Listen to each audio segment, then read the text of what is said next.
noches, Samuel, Emily.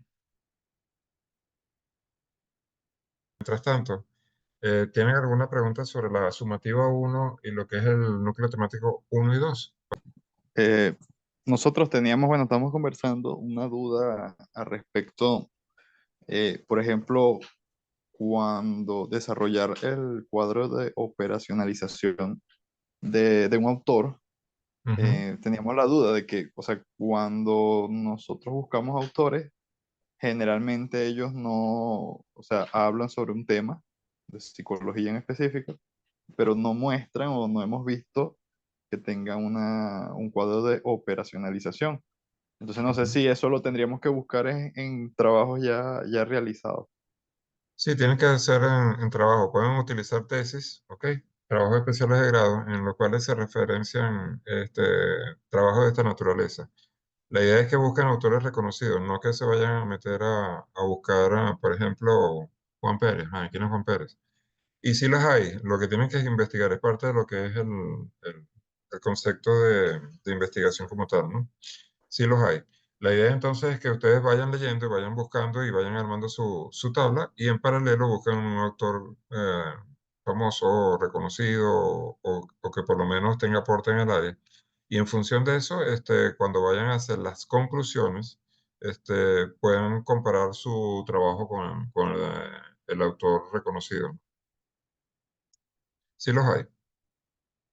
Lo que hay es que investigar. O sea, buscar un autor de un trabajo de investigación que haya hecho esta operacionalización de una variable que un autor reconocido haya hecho. ¿Es eso? Lo puedes sacar, normalmente lo consigues en fuentes de esa naturaleza en forma más sencilla, ¿no? Si no, te recomiendo tesis que pueden ser de pregrado o de posgrado. Te doy ese margen también para ampliarte la búsqueda, ¿ok? De tal forma de que puedas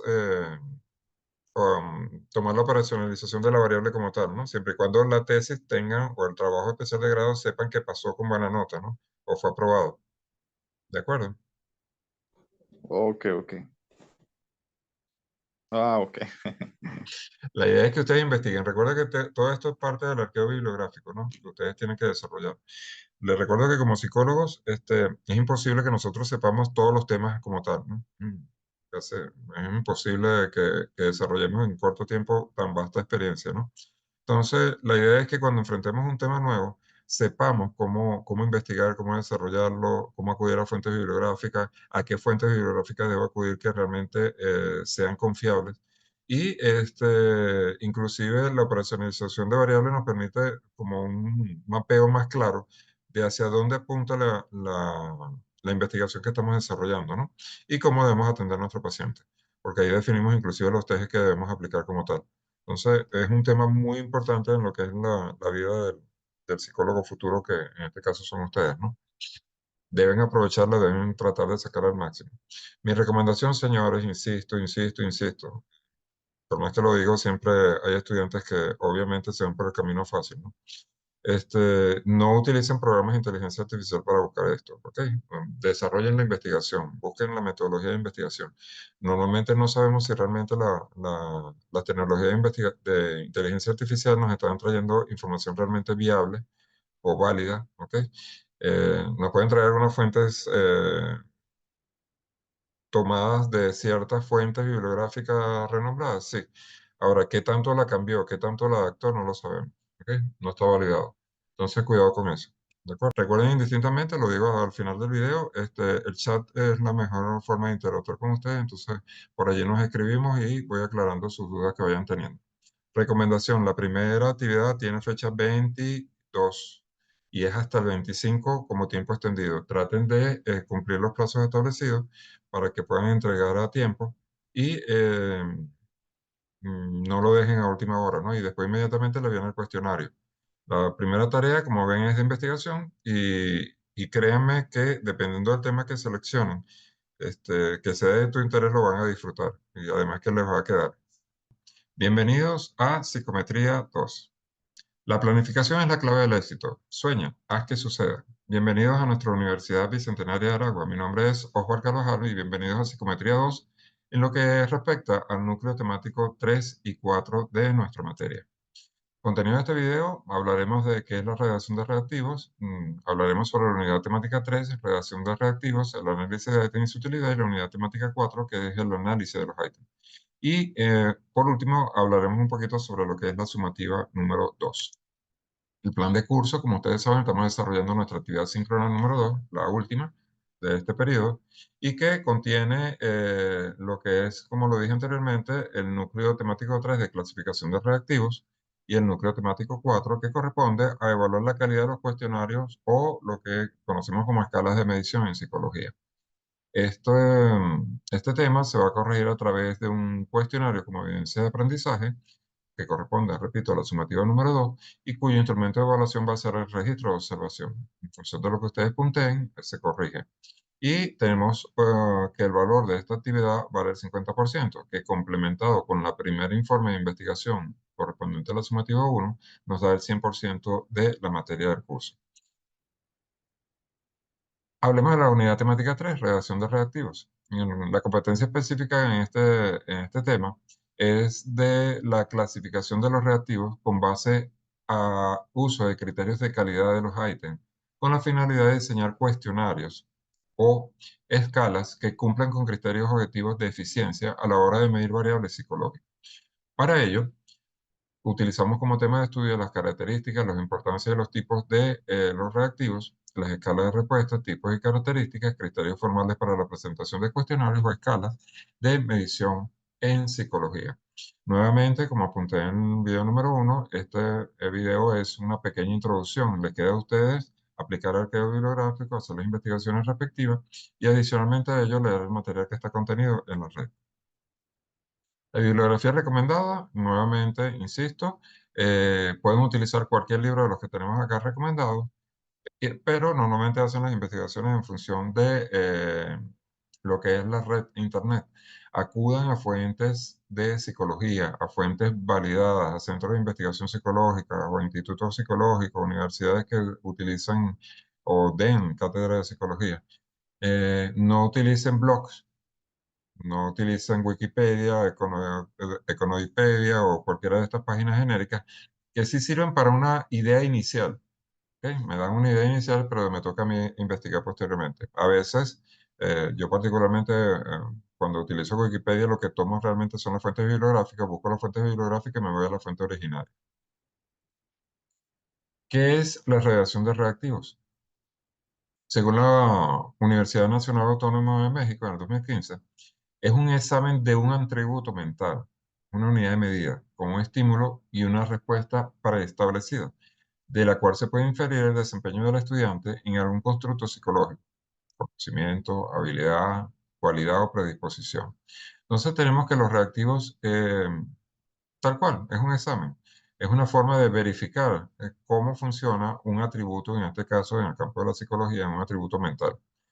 Nos refleja o nos permite obtener una unidad de medida a través de el dispare, por llamarlo de alguna forma, o el disparo de ciertos estímulos de los cuales se genera una reacción y de esa reacción obtenemos alguna respuesta que nos permite entonces medir, comparado con otras mediciones, el constructo psicológico que estamos estudiando.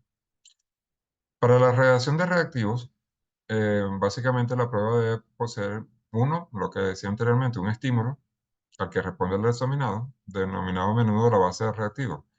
Es una pregunta, una imagen, acompañada de una pregunta oral, un aparato, una fotografía, como dije anteriormente, una imagen, cualquier elemento que dispare un estímulo y genere una respuesta. Luego, el formato de respuesta o método, que incluye factores respecto a si el reactivo es de opción múltiple o de construcción de pruebas. Y por último, las condiciones que rigen la respuesta, se hallan en variables como el límite de tiempo. Entonces tenemos que el estímulo se aplica, se obtiene una respuesta, el formato o método, y eso se hace en función normalmente de un cierto límite de tiempo, que nos permite entonces registrar en ese periodo una respuesta que sea lo más natural, no que sea una respuesta súper pensada. La idea es que, como le digo yo a mis pacientes, usted lee la pregunta y sin pensarlo mucho de las respuestas. Si empiezan a pensar las respuestas, pueden haber manipulación de la misma. Contenido de los reactivos. Para determinar contenidos reactivos, hay que tener una visión de lo que son los procesos psicológicos involucrados. Por ejemplo, para Valenzuela, es importante procurar que el nivel de dificultad de los reactivos sea similar al nivel de pensamiento establecido en los objetivos de aprendizaje. Estamos hablando de que el lenguaje sea el mismo. Cerciorarse de que cada reactivo se relacione con aspectos importantes del curso y no con aspectos triviales. Entonces, la idea no es hacer preguntas que no conduzcan a una conclusión efectiva, sino hacer pocas preguntas, pero que nos lleven a la diana, al objetivo que estamos buscando. Asegurar que los reactivos deben estar redactados de una forma clara y sin ambigüedades. No que empiece yo a pensar, ya voy, es la A o la B, pero A y lo B es lo mismo. Siento que es lo mismo. ¿Eso es una ambigüedad? No. Debe ser clara y precisa.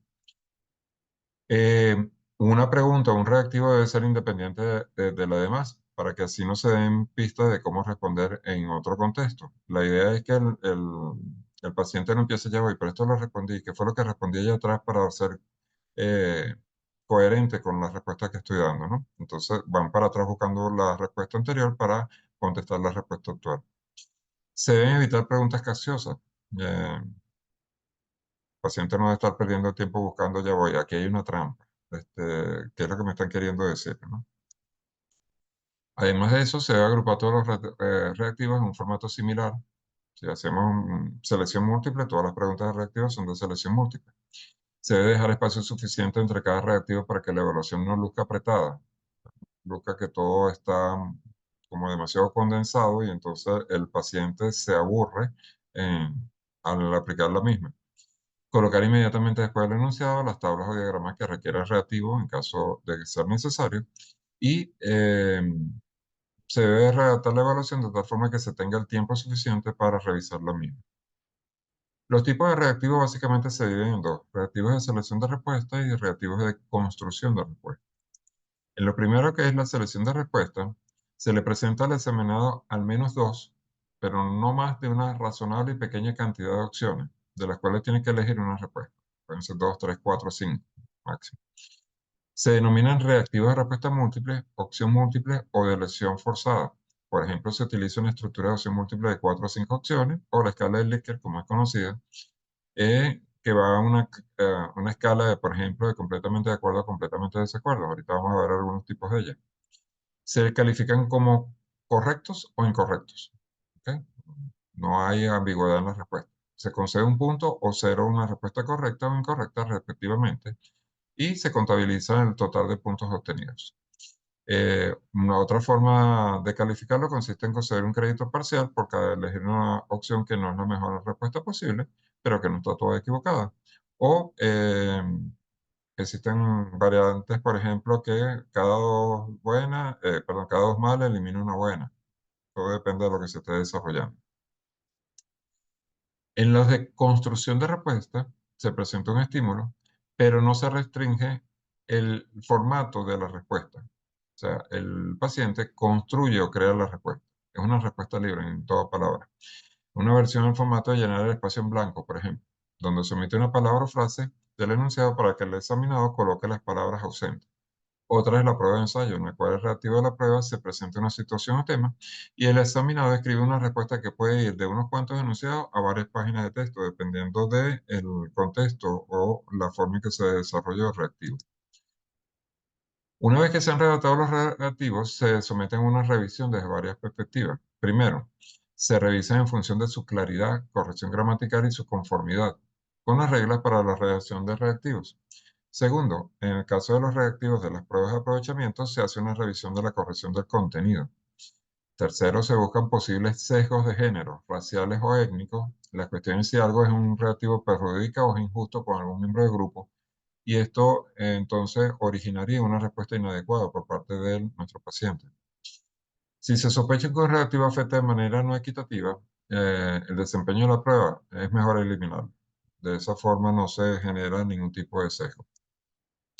En el análisis de reactivos, básicamente medimos variables cuantificables. Cada ítem cuenta con indicadores como el índice de dificultad, índice de homogeneidad y el índice de validez. Y estos temas son importantes que ustedes aprendan a desarrollarlo, porque eso nos dice qué tan confiables son nuestros test psicológicos. El índice de dificultad tiene como finalidad cuantificar el grado de dificultad de cada cuestión, qué tan difícil es. El de homogeneidad o de discriminación de acuerdo al ítem busca determinar la correlación de Pearson, ¿se acuerdan de estadística? La correlación de Pearson de acuerdo a las puntuaciones de los sujetos en el ítem y las puntuaciones en el total de test. También lo vieron en psicometría 1. En la escala de respuesta, por ejemplo, tenemos diferentes grados, ¿no? Vamos a ver esta, por ejemplo, la primera que tenemos en la parte superior izquierda. Escala de actitudes en términos de grado de acuerdo. Fíjense que van desde 2 casillas hasta 2, 4, 6 casillas. 2, 4, 6 casillas. Entonces, de un acuerdo o en desacuerdo, como posible respuesta, a un muy de acuerdo, más bien de acuerdo, más bien en desacuerdo o muy en desacuerdo. Y una gama intermedia de allí de opciones. Si lo veo al lado derecho, escalas de números o letras, voy, por ejemplo, de muy de acuerdo o muy en desacuerdo en una escala de 5 al 1. Muy de acuerdo o muy en desacuerdo, también lo puedo dejar como claves de letras, en las cuales, por ejemplo, MA, A, I, D, MD es muy de acuerdo, diferente, en desacuerdo o muy en desacuerdo, respectivamente. Y bueno, tenemos otra, la escala en términos de frecuencia, de casi nunca, a veces, normalmente casi siempre o siempre, pasamos a una escala ampliada de casi nunca, de vez en cuando, a veces, normalmente, muy a menudo, muchísimas veces, siempre. Como ven, muchas respuestas para una misma pregunta, pero todo depende de lo que queramos medir o cómo queramos medirlo. También existen las escalas graduadas con números y palabras, de no satisfactorio a satisfactorio, de muy mala a excepcional, y una escala del 1 al 8. O la escala en términos de información a obtener. Por ejemplo, la frecuencia, siempre bastante veces, algunas veces, nunca o casi nunca. O de cantidad, mucho, bastante, poco o nada. De acuerdo, muy de acuerdo, más bien de acuerdo, más bien en desacuerdo, más bien en desacuerdo. O de seguridad, ciertamente sí, más bien no, ciertamente no. O tenemos las escalas con respuestas distintas en distintos ítems. Entonces, para una pregunta, para mí es muy importante sacar notas altas. Sí, es muy importante, bastante importante, poco importante y nada importante. Pero la siguiente pregunta, ¿para mí estudiar es duro y aburrido? Sí, mucho, bastante duro y aburrido. Más bien no, por supuesto que no, me cambió la forma de medir el ítem.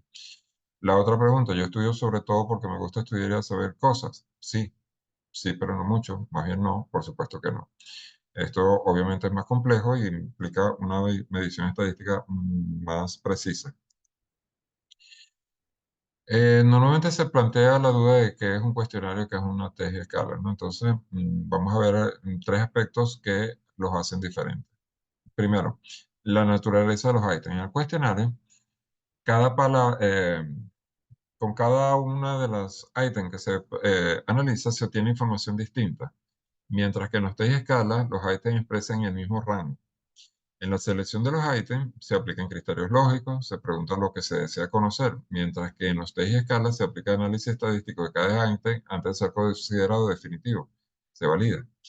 Y en los cuestionarios, los datos interpretados y utilizados, se obtienen unas respuestas de cada pregunta o ítem por separado, mientras que en los test y escalas es la suma total de todas las respuestas. Entonces, si vemos, hay un manejo más estadístico en lo que son los test y escalas, en los cuestionarios un manejo, si se quiere, más cuantitativo que estadístico. Los cuestionarios generan, y escalas, o test, suelen presentarse en términos generales de cuestionarios, de forma de cuestionario. El término instrumento es muy genérico, equivale a cuestionario y puede referirse tanto a escalas y test específicos como a cuestionarios convencionales. Lo que usualmente se utiliza es que se incluyen dos tipos de preguntas. Un tipo de pregunta de identificación general, personal, por ejemplo, sexo, edad, ciudad de origen, fecha de nacimiento, etc. Y se colocan al comienzo. Y luego, preguntas específicas sobre el objeto de la investigación per se, variable dependiente que estamos analizando, y que pueden ser preguntas independientes una u otra o en forma de escala o de test. Ahora, es recomendable tomar en cuenta los siguientes criterios. Disponer de otras fuentes de información, evitar cuestionarios muy largos, evitar preguntas redundantes, evitar preguntas que complican los análisis, tener un plan inicial claro de la información que interesa recoger. Para preguntas de identificación personal en cuestionarios y escalas se sugiere datos dicotómicos, solo dos categorías de respuesta como sí o no, sexo, entre otros, que se excluyen mutuamente. Datos continuos que expresan una cantidad o al menos un orden. Datos nominales o cualitativos con más de dos respuestas para escoger una. Mantener el anonimato del que responde para garantizar la sinceridad en la respuesta. No hacer más preguntas que las necesarias y evitar en todo caso el uso de otras, que abre un mundo de respuestas que de repente es difícil de manejar. Esto con respecto a nuestro núcleo temático 3. Con respecto a nuestro núcleo temático 4, que es el análisis de ítem y su utilidad, eh, diremos que es la parte técnica del proceso de construcción de un test psicométrico. Consiste en realizar un estudio estadístico de respuesta de los sujetos a los ítems para su elección y colocación en un test definitivo. Normalmente las características psicométricas contribuyen a la característica del test per se. Este análisis aporta información no solo sobre los alumnos o pacientes, sino sobre cada una de las preguntas, para ir mejorando su calidad, la fiabilidad y la validez, que es lo que buscamos finalmente. La competencia específica de este tema es evaluar la calidad de un cuestionario o escala de medición en psicología con la finalidad de garantizar la precisión de las mediciones en psicología en un marco de respeto y ética profesional. El tema de estudio incluye la definición y utilidad de los análisis de ítem, el índice de homogeneidad, su definición y procedimiento de cálculo que veremos. La bibliografía, ya hago los mismos comentarios que hice anteriormente en el tema número 3. Con el análisis de ítems se busca ir mejorando la calidad, fiabilidad y validez. La calidad métrica de los ítems se puede evaluar con el análisis de respuesta de los sujetos a dos elementos importantes del ítem, la alternativa correcta y las alternativas incorrectas. Las dos pueden ser relevantes. Las respuestas a las alternativas correctas son las que ofrecen mayor información acerca de la calidad métrica del ítem, pero ahí, dependiendo del instrumento, las respuestas incorrectas también nos dan mucha información. El análisis cuantitativo de los ítems busca estimar sus parámetros en base a la dificultad que se establece a priori y está en función del contenido y de la complejidad de las operaciones. La discriminación, el ítem presenta un poder discriminativo cuando es capaz de diferenciar adecuadamente a los sujetos de diferentes niveles de una misma variable de criterio, o de la fiabilidad y la validez estrechamente relacionada con la discriminación del ítem. También depende del análisis de los distractores, que es la respuesta a las alternativas incorrectas, informan sobre la utilidad de cada alternativa incorrecta en el ítem y su contribución a la calidad del mismo. El sesgo analiza si es distintos grupos con el mismo nivel de competencia tienen distintas probabilidades de éxito en un ítem, pero sin apuntar a posibles causas que los originaron. La homogeneidad es el grado en que el ítem en particular mide la misma variable que las demás ítems de la prueba. Entonces tenemos lo mismo, pero lo medimos en diferentes niveles. Y aquí nos vamos a detener un poquito porque es importante, en la parte estadística es un poquito complicada, pero realmente es un repaso de estadística. El índice de homogeneidad, se conoce como IH, se obtiene como la correlación entre la puntuación en el ítem y la puntuación en el test. Entonces, vemos el test global y vemos el ítem en específico. Eso hace que los ítems aparecen en las variables que se correlacionan y esto aumenta artificialmente el coeficiente de correlación que se obtiene. Para evitar este efecto se hace una corrección que se conoce como índice de homogeneidad corregido, IHC, que se calcula mediante la expresión de Peter y Van Horn de 1940, que es este que tienen aquí. RIT Tayman He es igual a toda esa expresión que tienen ahí, donde RIT es la correlación ítem-test. SI es la desviación típica que muestra las puntuaciones en el ítem, ST es la desviación típica que presenta las puntuaciones en test, y normalmente suele tomarse como valores de referencia para un índice de homogeneidad 0,20. Valores inferiores a 0,20 implica que no hay homogeneidad y son eliminados. Entonces, vamos a verlo esto con un ejemplo. Bueno, la fórmula en sí es bastante compleja. Y entonces vamos a decir que suponemos que 16 sujetos han contestado los 4 ítems del cuestionario de actitudes hacia una escuela. Entonces tengo 16 personas, 1, 2, 3, 4 hasta 16, que contestaron 4 preguntas, ítem 1, 2, 3 y 4, y cuyas evaluaciones van allí, como se observa, desde 1 hasta 6, dependiendo de lo que costó cada uno de los individuos. Las puntuaciones de los ítems en el test aparecen en la tabla que se muestra. Vamos a ilustrar cómo se calcularía el índice IH del ítem 1. Vamos a concentrarnos en el ítem 1, que como se dijo anteriormente, se analiza la correlación del ítem con respecto al ítem del test completo. Lo primero que hacemos es en nuestra tabla, es en forma horizontal, sumamos para el sujeto 1 todas sus respuestas. 4 más 5, 9 más 5, 14 más 4, 18. El sujeto 2, 2 más 2 más 1 más 2 da 7. Y así sucesivamente. Sumamos todas las puntuaciones del sujeto. Luego, aplicamos la fórmula de IH de las desviaciones típicas del test del ítem. Y para ello vamos a recordar dos fórmulas que ya, repito, vieron en psicometría 1, el coeficiente de correlación de Pearson y la desviación típica la vemos desde estadísticas. Son estas fórmulas que tenemos acá, donde N es el tamaño de la muestra y Z denota puntuaciones típicas. Ahora, ¿cómo lo trabajamos? En nuestra misma tabla la vamos a ampliar. Hace ratico hablábamos de la columna después del ítem 4, que era la suma de los i. Ahora vamos a ampliar una columna que llamamos Z de los ítems I, Z del test, y a la multiplicación de ambos Z ítem por Z test. ¿Por qué se utiliza eso? Porque en la fórmula que tenemos acá, tenemos la multiplicación en Rx, en numerador, la sumatoria de la multiplicación de todos los Z, de todas las puntuaciones típicas de las variables X y Y sobre N, el tamaño de la muestra. También tenemos las diferencias de X sub I menos el promedio sobre N menos 1 para hallar las desviaciones. Entonces, desglosemos estos valores que tenemos acá. ¿Ok? Lo primero, si agarramos la columna del ítem 1, ¿ok? Y lo ven hacia abajo, 3.25 es el promedio natural de tomar 4, 2, 5, 3, 5, 2, 5, 4, 2, 3, 2, 4, 2, 4, 1, 4.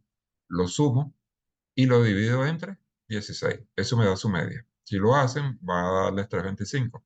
Si lo hacemos para el ítem 2, 350, ítem 3, 288, ítem 4, 331, y la suma de los i de todas las puntuaciones de cada uno de los participantes da un promedio de 1294.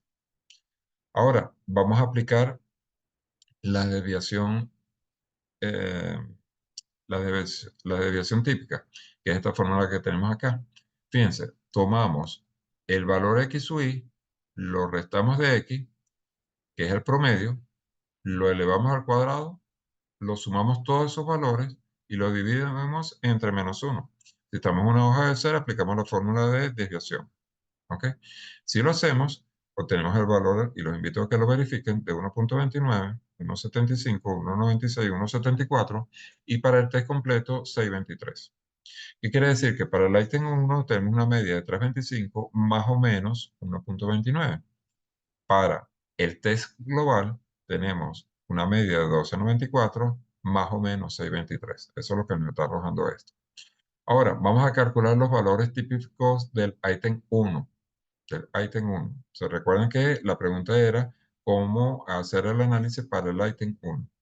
Entonces, fíjense, en esta fórmula que tenemos aquí, que es Rx, le repetía, aparece la diferencia de la multiplicación de los x sub i por los y sub i entre n, y lo que vamos a hacer es lo siguiente. Agarramos, perdón, agarramos 4. ¿Quién es 4? 4 es el primer valor del ítem 1. ¿Ok? Si se fijan, dice sujeto 1, ítem 1, 4. Menos el promedio. El promedio de ese ítem 1 es 325. Entonces 4 menos 325 entre la desviación típica del ítem 1. Eso me da 0,58, siendo la desviación típica 1.29. Si quisiéramos hallar el del segundo sujeto, sería 2 menos 325, su media, entre 1.29. ¿De acuerdo? Y así lo hacemos para cada uno de los valores que tenemos allá. Si lo hacemos lo mismo con el test, piensa bien, 18 menos el valor del sujeto 1 en la suma de 18 menos el promedio del test 12.94 entre 6.23, que es la desviación típica. Si queremos el segundo valor para el sujeto 2 sería 7 menos 12.94 entre 6.23. 7 menos 12 da un valor negativo y por eso nos está dando un valor menos 0, menos 0,95. Y así lo hacemos por valor, entonces procedemos a calcular el índice de homogeneidad corregido, el RIT1. Aplicamos y sustituimos RIT por ST menos SI entre los valores que tenemos acá de la expresión. RIT vale 0,84, lo tenemos acá. La desviación del test vale 6,23, lo vemos acá, 6,23, la desviación del test, menos la desviación del ítem. Recuerden que estamos analizando el ítem 1. El ítem 1, la desviación vale 1,29. Lo dividimos entre la desviación del test, 623 al cuadrado, más la desviación del ítem al cuadrado, menos dos veces 0,84 RIT, 0,84, por la desviación del test por la desviación del ítem. Cuando hago este cálculo, obtuve un valor de 0,76. En este caso, se aleja del 0,20, es mayor, y esto indica que el ítem está muy relacionado con el resto de los ítems. Quiere decir que es una buena pregunta. Es una buena pregunta que sí me va a aportar al conocimiento de lo que está analizando. Están midiendo lo que es la misma actitud. Cuando mayor sea la longitud del test, menor será la diferencia entre estos dos valores IH y IHC. Cuando trabajamos con test muy largos, la diferencia se hace muy pequeña. Cuando hacemos test pequeños, podemos observar esta diferencia 0,74 con 0,76. Es una diferencia grande. Ok. Dicho esto, entonces nos vamos a nuestra sumativa 2. Es un cuestionario. Y la idea es que vamos a desarrollar al estudiante con la finalidad de mostrar los conocimientos obtenidos en esta unidad 3 y 4 y debe resolver un cuestionario aplicando los temas de redacción de reto y análisis de ítems. Lo primero que les aconsejo es consultar el material de apoyo previo al momento de resolver el cuestionario, consultar el material que está proporcionado en el curso en el sistema de la UA, leer cada pregunta cuidadosamente, administrar el tiempo de manera efectiva. Recuerden que tienen el cuestionario de las 30 preguntas ya colocado en archivo PDF, deben bajarlo, empezar a hacer el análisis y en función de eso hacer el intento. Recuerden que el cuestionario consta de 10 preguntas y esas 10 preguntas tienen un tiempo máximo de realización de 1 hora por intento, o un máximo de 3 intentos. Debe revisar la respuesta antes de enviarla, si obviamente dispone del tiempo suficiente para evitar algún tipo de error. La ponderación máxima, ya lo dije, es 50%. E insisto, una vez que haga el primer intento, tiene dos intentos más, o sea, para un total de 3 intentos. La fecha de entrega es del 8/4 a las 001 hora de Venezuela y se entrega máximo el 2/5, que es la fecha final de entrega del cuestionario. ¿Ok?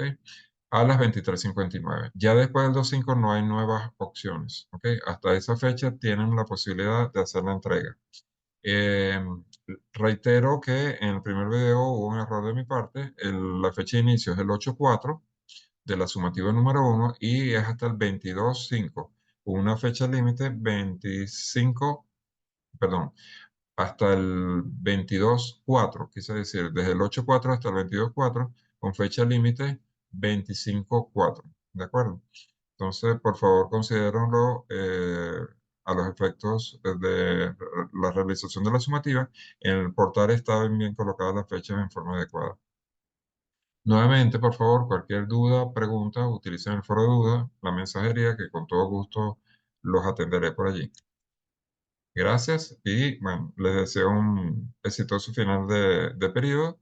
Recuerden, insisto, estoy a la orden para cualquier inquietud que tengan a bien tener. Les deseo la mayor de los éxitos. Gracias. Sí, Excel no tiene fórmula en eso, ¿verdad? Excel tiene la fórmula de las desviaciones, los promedios, lo Ajá, básico, pero no tiene una correlación de Pearson, no tiene, bueno, que recuerde, creo que no tiene la correlación de Pearson, hasta donde recuerdo no. La tienes que construir y mucho menos un índice de homogeneidad, ¿ok? Entonces, básicamente construyes en Excel la tabla misma que te estoy dando y guardas el archivo, ok. ¿de Profe, una acuerdo? pregunta. Diga. Esto más que todo lo usamos en procesos investigativos, ¿cierto? para la construcción de los instrumentos, su validación. Sí, pero también te lo recomiendo para algo, ¿no? Cuando tú tengas un poquito más de acceso, te vas a encontrar con infinidad, y te estoy hablando de infinidad, man. Tal vez decir infinito es exageradísimo, pero sí con una cantidad de test psicológicos impresionante. Entonces, por ejemplo, agarramos el tema de ansiedad, por decirte uno que me viene rápidamente a la mente. Agarramos el tema de ansiedad y conseguimos, te voy a decir un número, 100 test psicológicos de ansiedad. ¿Cuál aplico? Entonces, normalmente lo que hacemos es primero hacemos una investigación y vemos cuáles son los test más reconocidos. Y entonces, en función de eso, tratamos de aprender y aplicar esos tests. Pero a veces es bueno explorar, si tenemos el tiempo, explorar algunos tests que pueden ser muy particulares. De repente, un test de ansiedad para estudiantes del bachillerato. Y a mí me interesaba ese tema porque tengo un estudiante de bachillerato. Lo que tengo que ver en contexto, si ese test aplicado en México me sirve aquí en Venezuela. Y entonces es válido que yo lo aplique a un grupo de estudiantes y haga el proceso de validación para confirmar que el test de México es equivalente a hacerlo acá en Venezuela, por ejemplo. Ahí está la importancia, ¿de acuerdo? Muy pocos estudios psicológicos se hacen realmente aquí en Venezuela, la mayoría los conseguimos de España o de México o de Perú, lo que más visto así en volumen. Entonces, una forma es, estoy en Venezuela, ¿será válido o no será válido? Entonces, verificarlo a través de estas pruebas. ¿De acuerdo? Ok, profe. Gracias por la duda.